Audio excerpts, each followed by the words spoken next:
Garci 2, opération de lutte contre l'orpaillage clandestin. Merci beaucoup.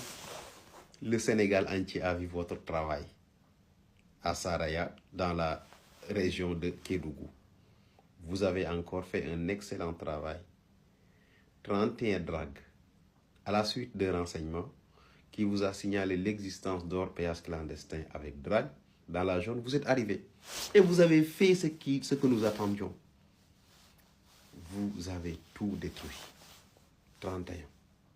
5 Koto. 5 Soutou. Bandi Koto. Buntu. Vous êtes passé là-bas. Et tout a été très bien fait. Et comme je vous le dis tout le temps, il faut aussi penser à la complicité locale. Oui. Parce qu'une opération d'orpaillage clandestine ne peut pas s'implanter dans une région, dans un village, si les villageois ne sont pas au courant. Ce n'est pas possible. Et il y a une chose aussi, là j'interpelle les autorités étatiques. Tous les jeunes qui se révoltent dans cette zone-là contre soit le coupe de bois ou bien l'orpaillage clandestin sont systématiquement emprisonnés. Oui. C'est comme s'il y a un réseau qui fait que même toi qui dénonces, si tu portes plainte, ça n'aboutira à rien. Moi, j'ai eu beaucoup de témoignages de personnes qui m'ont dit que certains même, j'ai eu quelqu'un sous l'ère de Macky Sall, il a fait 6 mois de prison.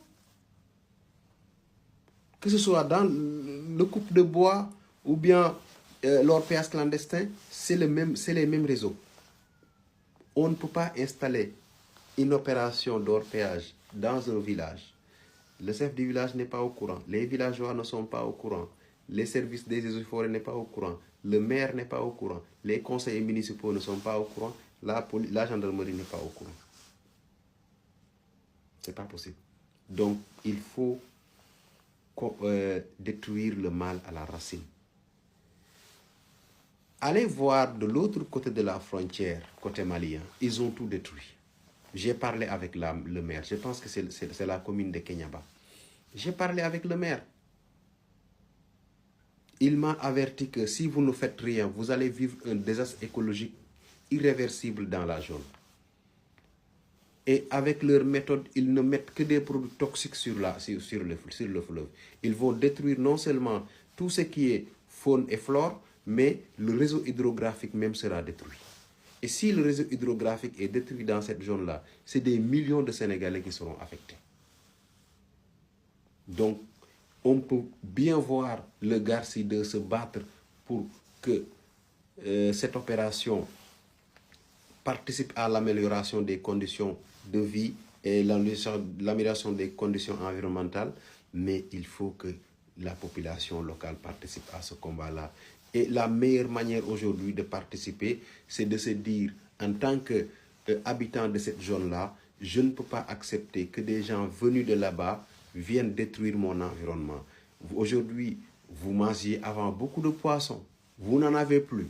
Vous étiez sain dans votre corps, votre eau était sain.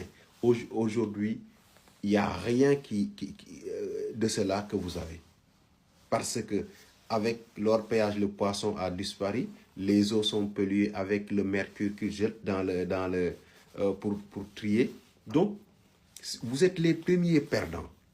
N'acceptez pas que de petites personnes ou bien un groupe d'individus égoïstes bien organisés viennent détruire votre avenir et l'avenir de vos enfants, moyennant une somme d'argent dérisoire.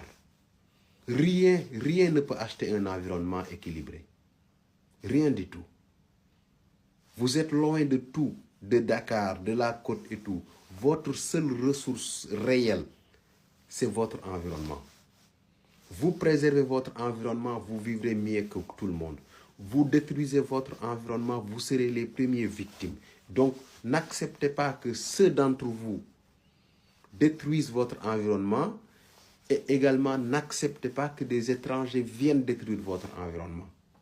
Vous devez léguer à vos enfants un environnement sain, prospère, équilibré, où il est possible de vivre sans être condamné à la pollution, sans être condamné à la famine ou à l'insécurité. Chaque jour, il y a de la terre qui s'effondre sur des personnes qui meurent. Ces individus-là peuvent être vos frères, vos femmes, vos enfants. Et pourtant, sans l'orpaillage, vous pouvez vivre. Allez juste, battez-vous pour que cet orpaillage-là soit de l'orpaillage encadré. Pour que les sociétés qui s'installent acceptent et remplissent leur rôle de responsabilité sociale d'entreprise. Vous vivrez mieux et vous aurez beaucoup plus de bonheur dans votre environnement. Merci beaucoup à Garci 2 pour l'excellent travail que vous êtes en train de faire. Très franchement, que ce soit la gendarmerie ou l'armée, vous êtes tous en train de faire un excellent travail dans cette zone-là. Mais il faut forcément impliquer la population locale dans la lutte. Parce qu'il y a une bonne partie de ces gens-là qui sont complices. Ils sont complices de ce qui se passe là-bas.